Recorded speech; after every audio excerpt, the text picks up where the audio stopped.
नमस्कार मित्रांनो मी आहे योगेश। मित्रांनो, फायनली लाडका भाऊ योजना ही योजना सुरू झालेली आहे आणि ह्या योजनेचा जी.आर. सुद्धा आलेला आहे। परंतु मित्रांनो महिन्याला 10,000 रुपये मिळणार आहेत लाडक्या भाऊ योजनेमार्फत। तर यामध्ये अर्ज कोणकोणते भाऊ या ठिकाणी करणार आहेत, कागदपत्रे कोणकोणती लागणार आहेत आणि पात्रता काय असणार आहे, ही संपूर्ण माहिती ह्या जी.आर. मध्ये सांगितलेलं आहे। तर आपण हा जी.आर. संपूर्ण बघूयात आणि लाडका भाऊ योजनेसाठी 10,000 रुपये कोणत्या ठिकाणी भावांना मिळणार आहेत ही संपूर्ण माहिती आपण घेऊयात ह्या जी.आर. मध्ये। तत्पूर्वी मित्रांनो, चॅनलवरती पहिल्यांदा आला असाल तर चॅनलला आत्ता सबस्क्राईब करून साईडला दिलेल्या बेल आयकॉनला क्लिक करा, म्हणजेच अशाच प्रकारची नवीन योजनेविषयी माहिती तुम्हाला सगळ्याला मिळणार आहे। तर मित्रांनो, लाडका भाऊ योजना ही सुरू झालेली आहे, जी.आर. सुद्धा आलेला आहे आणि महिलांना 10,000 रुपये सुद्धा या ठिकाणी लाडक्या भावाला मिळणार आहेत। तर डायरेक्ट बँकमध्ये हे ट्रान्सफर होणार आहेत। ज्यांची या ठिकाणी ज्या भावांची आधार लिंक जी बँक आहे, आधार कार्ड जे बँकला लिंक आहे, अशा भावांना या ठिकाणी हे 10,000 रुपये त्यांच्या बँक खात्यामध्ये जमा होणार आहेत। पण हे पैसे कधी जमा होणार आहेत आणि कोणते भाऊ या ठिकाणी ह्या योजनेसाठी पात्र असणार आहेत, ती संपूर्ण माहिती स्टेप बाय स्टेप आपण पाहूया। पण चॅनल या ठिकाणी मित्रांनो स्टेप बाय स्टेप पाहू, या ठिकाणी व्हिडिओ संपूर्ण पहा, त्यामुळे संपूर्ण तुम्हाला समजेल की हा अर्ज कसा करायचा आहे, कागदपत्रे कोणकोणती लागणार आहेत आणि कोणते भाऊ या ठिकाणी पात्र असणार आहेत अर्ज करण्यासाठी। तर अर्ज कसा करायचा हे पण संपूर्ण तुम्हाला माहिती सांगणार आहेत। तत्पूर्वी आपण हा जी.आर. बघूया। मित्रांनो, या ठिकाणी पहा, मुख्यमंत्री युवा कार्य प्रशिक्षण योजनेच्या अंमलबजावणीस मान्यता देण्याबाबतचा हा जी.आर. आहे। 9 जुलै 2024चा जी.आर. आहे। तर राज्यामध्ये युवक वर्ग आपले शिक्षण पूर्ण करून दरवर्षी मोठ्या संख्येने नोकरी व्यवसाय यांच्या शोधात बाहेर पडत आहेत। अशा बहुतांश युवकांना व्यवसाय व नोकरी संबंधित अनुभवाचा अभाव असल्याने व्यवसाय सुरू करणे अथवा नोकरी प्राप्त करणे यामध्ये अडचणींना सामोरे जावे लागत असल्याने दिसून येत आहे। या समस्यामुळे युवक वर्गामध्ये बेरोजगाराचा प्रमाण नियंत्रित ठेवण्यासाठी अडचणी येत आहेत। विशेषतः यामध्ये 12वी पास विविध ट्रेंडमधील ITI पदाधिकारी, पदवी आणि पदव्युत्तर युवकांचा समावेश आहे। सध्या स्थितीत अनेक उद्योग क्षेत्रात मोठ्या प्रमाणावर रोजगारांची संधी उपलब्ध असली तरी युवक म्हणजे काय उद्योग व बेरोजगार युवक यांना साधणारा दोघांचा अभाव असल्यामुळे युवकांना शिक्षणानंतर अभावी पूर्ण वेळ रोजगार मिळणे कठीण होत असल्याने निर्णयास येत आहे। तर महाराष्ट्र शासनामार्फत रोजगार प्रोत्साहन कार्यक्रम ही योजना दिनांक 3 डिसेंबर 1974 पासून राबविण्यात येत होती।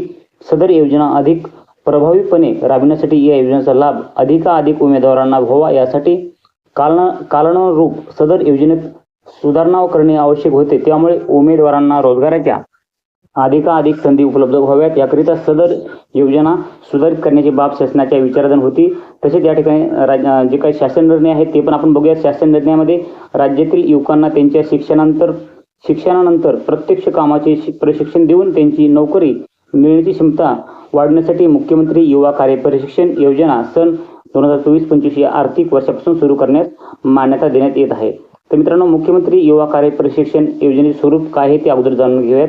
तर महाराष्ट्र शासनाच्या कौशल्य रोजगार उद्योजकता व नवीनता विभाग आणि मुख्यमंत्री जनकल्याण कक्ष यांच्यामार्फत संयुक्तपणे मुख्यमंत्री युवा कार्य प्रशिक्षण योजना राबवली जाणार आहे। या उपक्रमात तयार केलेल्या संकेतस्थळाच्या माध्यमातून रोजगार उमेदवार जे काही इच्छुक उमेदवार आहेत, रोजगार उपलब्ध करून देणारे उद्योजक जोडले जातील।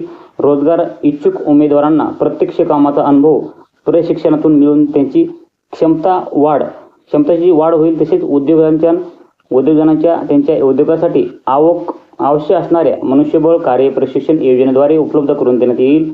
रोजगार इच्छुक उमेदवार आणि प्रशिक्षण देऊ इच्छिणारे उद्योजक विभागाचे संकेतस्थळावर सुलभपणे नोंदणी करतील। तर मित्रांनो, या ठिकाणी पहा, या उपक्रमांतर्गत या योजनेकरिता विभागाच्या संकेतस्थळावर आवश्यक सुविधा उपलब्ध करून देण्यात येईल। योजनेचे कामकाज उदाहरणार्थ उमेदवाराची नोंदणी, आस्थापनाची नोंदणी, कार्य प्रशिक्षण, व्यवसाय नोंदणी, उपस्थिती नोंदविणे, विद्या वेतन अदा करणे, तसेच प्रशिक्षण रुजू व समाप्ती अहवाल, अनुभवी प्रमाणपत्र इत्यादी बाबी ऑनलाईन पद्धतीने करण्यात येतील। तर यासाठी आवश्यक सुविधा निर्णय करण्याची जबाबदारी आयुक्त कौशल्य विकास, रोजगार व उद्योजकते राहील। त्यानंतर 12वी ITI पदवी व पदव्युत्तर शैक्षणिक पात्रता धारण केलेल्या रोजगार इच्छुक उमेदवार ऑनलाईन नोंदणी करतील। तसेच लघु आणि मध्यम व मोठे उद्योग, स्टार्टअप, सहकारी संस्था, शासकीय निमशासकीय संस्था, महामंडळ, शासकीय संस्था, कंपनी, कायदा, 2013 मधील संक्षेप 8 आणि विविध स्थापना इत्यादी यांना आवश्यक असलेल्या मनुष्यबळाची मागणी विभागाच्या संकेतस्थळावर ऑनलाईन पद्धतीने नोंदवितील. त्यानंतर किमान 20 रोजगार देणाऱ्या आस्थापना व कार्यप्रशिक्षणासाठी सहभागी होण्यासाठी पात्र असतील.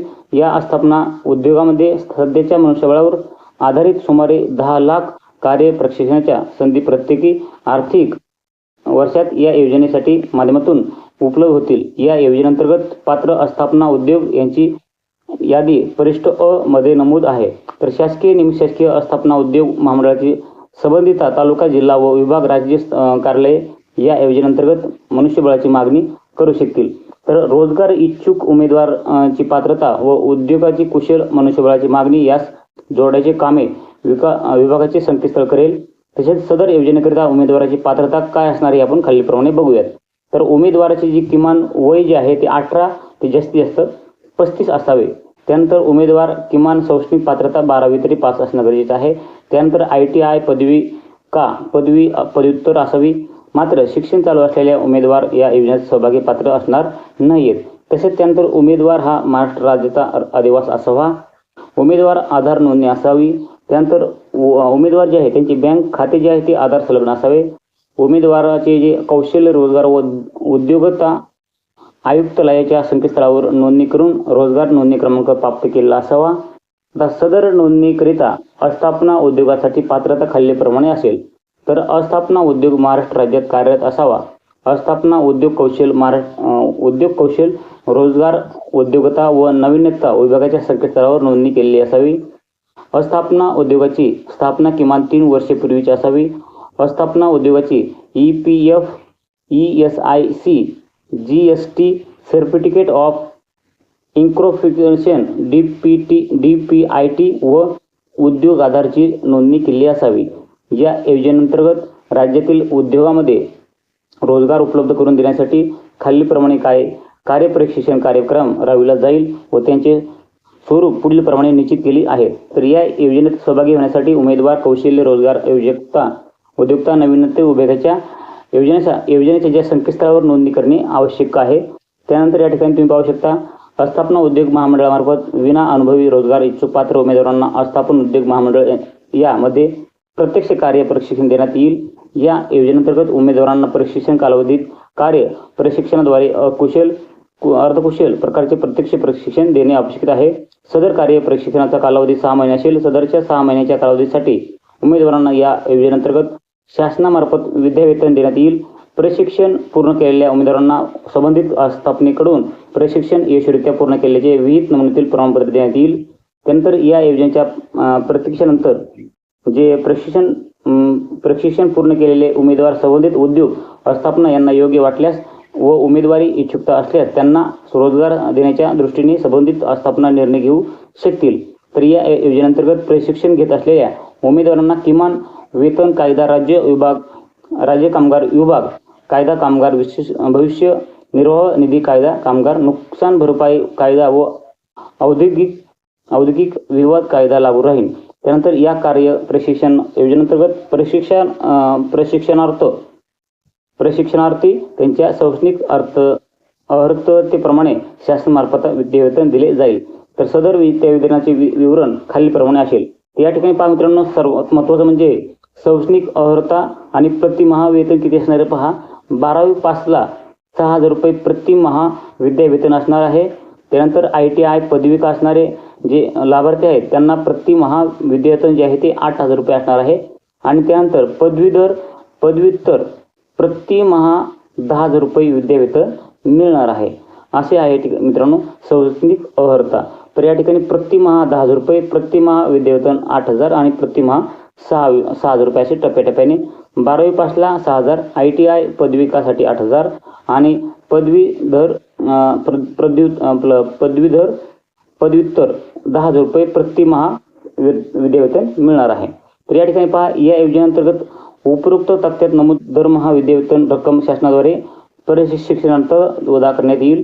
प्रशिक्षणादरम्यान प्रशिक्षणार्थी दैनिक हजेरी संबंधित आस्थापना उद्योग ऑनलाईन पद्धतीने घेण्यात येईल. सदर ऑनलाईन उपस्थिती आधारे प्रशिक्षणार्थी विद्यावेतन प्रशिक्षणाच्या थेट बँक खात्यात डेबिट ऑनलाईन पद्धतीने दरमहा अदा करण्यात येईल. तर विद्यावेतनामध्ये संबंधित उद्योगामार्फत जाहीर केलेल्या सुट्टी व अंदे रजा यांचा अंतराभाव राहील. उद्योजक उमेदवारांना सदर विद्यावेतन अतिरिक्त अधिकांचे विद्यावेतन देऊ इच्छित असेल तर सदरीची वाढीव रक्कम उमेदवारांना अतिरिक्त स्वरूपात देऊ शकेल. तर या योजनेअंतर्गत प्रशिक्षणार्थी महिन्यातून 10 दिवस अथवा त्यापेक्षा जास्त दिवस गैरहजर असला तर संबंधित प्रशिक्षणार्थी त्या महिन्याचे विद्यावेतन अंदे राहणार नाही. मित्रांनो, तुम्ही जर महिन्यामध्ये 10 दिवसापेक्षा जास्त जर सुट्टी मारली तर तुम्हाला त्या ठिकाणी त्या महिन्याचं तुम्हाला जे विद्यावेतन आहे ते भेटणार नाही, या ठिकाणी क्लिअर केलेलं आहे. त्यानंतर पहा, प्रशिक्षणार्थी वरील अटींची पूर्तता केली असली तरी परंतु सदर प्रशिक्षणार्थी प्रशिक्षणाच्या पहिल्याच महिन्यात प्रशिक्षण सोडून गेल्यास असा प्रशिक्षणार्थी विद्यावेतनास पात्र असणार नाहीत. तर या योजनेचा दर 2 वर्षांनी आढावा घेऊन आवश्यकता असल्यास योजनेत सुधारणा करण्याबाबतचा निर्णय घेण्यात येईल. तर या योजनेच्या दरम्यान प्रशिक्षणार्थी कायम नियमित स्वरूपाचा रोजगार अथवा स्वयंरोजगार प्राप्त झाल्यास अथवा प्रशिक्षण सोडून गेल्यास अथवा अनधिकृत गैरहजर राहिल्यास या योजनेत प्रशिक्षण व त्या अनुषंगाने विद्यावेतन घेण्यासाठी पात्र राहणार नाहीत. तर या योजनेअंतर्गत शिकाऊ उमेदवार पूर्ण केलेले व करिता उमेदवार असलेल्या उमेदवार पात्र राहणार नाहीत. त्यानंतर एका उमेदवारास या योजनेचा लाभ एकदाच घेता येईल. त्यानंतर या योजनेअंतर्गत खाजगी क्षेत्रातील आस्थापना उद्योजकाकडे एकूण कार्य मनुष्यबळाची 10% व सेवा क्षेत्रासाठी 20% इतकी उमेदवार कार्य प्रशिक्षणासाठी घेता येतील. त्यानंतर केंद्र व राज्य शासनाच्या शासकीय निमशासकीय या आस्थापना उद्योग महामंडळ यामध्ये मंजूर पदाच्या 5% इतके उमेदवार कार्य प्रशिक्षणासाठी घेता येतील. त्यानंतर आस्थापना उद्योग यांनी त्यांच्याकडील कार्य मनुष्यबळाची माहिती अचूक दर्शविली आवश्यक राहील. चुकीची मनुष्यबळ संख्या दर्शवून अथवा चुकीच्या पद्धतीने गणना करून या योजनेअंतर्गत मनुष्यबळ उपलब्ध करून घेतल्यास त्यासाठी संबंधित कार्यालय प्रमुख प्राधिकारित अधिकारी जबाबदार राहील. तर राज्यामध्ये शैक्षणिक वर्ष 2023-24 पासून राष्ट्रीय शैक्षणिक धोरण 2020 अंतर्गत नवीन अभ्यासक्रम आराखड्याची अंमलबजावणी सुरू स्वायत्त महाविद्यालय आणि विद्यापीठ विभागातील पदवी व पदव्युत्तर अभ्यासक्रमासाठी सुरू करण्यात आले आहे. तसेच शैक्षणिक वर्ष 2024-25 पासून नवीन अभ्यासक्रम आराखडा राज्यातील 11 विद्यापीठाशी संलग्न महाविद्यालय लागू करण्यात आला आहे.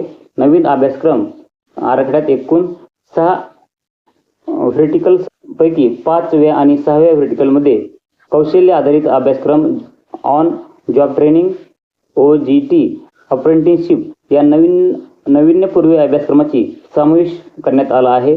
युवकांना कौशल्यपूर्व प्रशिक्षण, soft skill training, life skill त्यानंतर ट्रेनिंग, तांत्रिक प्रशिक्षण देऊन तरुणांची रोजगार क्षमता वाढवणे तसेच शिक्षण घेताना कामाच्या ठिकाणी कामाशी संबंधित कार्यकौशल्य आत्मसात करणे या उद्देशाने ज्या अभ्यासक्रमात कमीत कमी 6 महिन्याचा ऑन जॉब ट्रेनिंग किंवा अप्रेंटिसशिप अंतर्भूत जे आहे अशा अभ्यासक्रमातील विद्यार्थ्यांनी देखील मुख्यमंत्री युवा कार्य प्रशिक्षण योजनेसाठी पात्र ठरतील.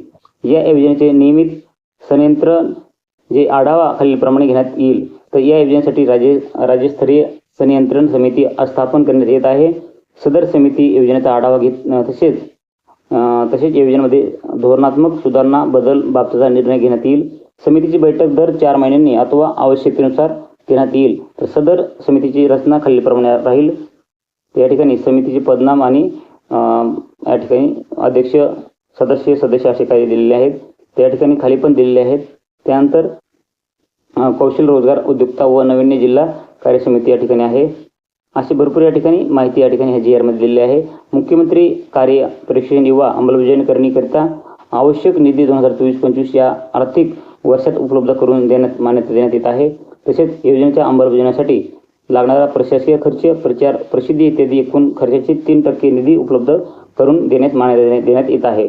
तर या योजनेच्या थेट लाभाची रक्कम DBT वितरित करण्यासाठी आयुक्त कौशल्य विकास रोजगार उद्योजकता आयुक्तालय यांना नियंत्रण अधिकारी म्हणून नियुक्त करण्यात येत आहे. तर मित्रांनो, अशा प्रकारे या ठिकाणी जे काही आपले लाभार्थी आहेत त्यांना या ठिकाणी 10,000 रुपये महिन्याला मिळणार आहेत.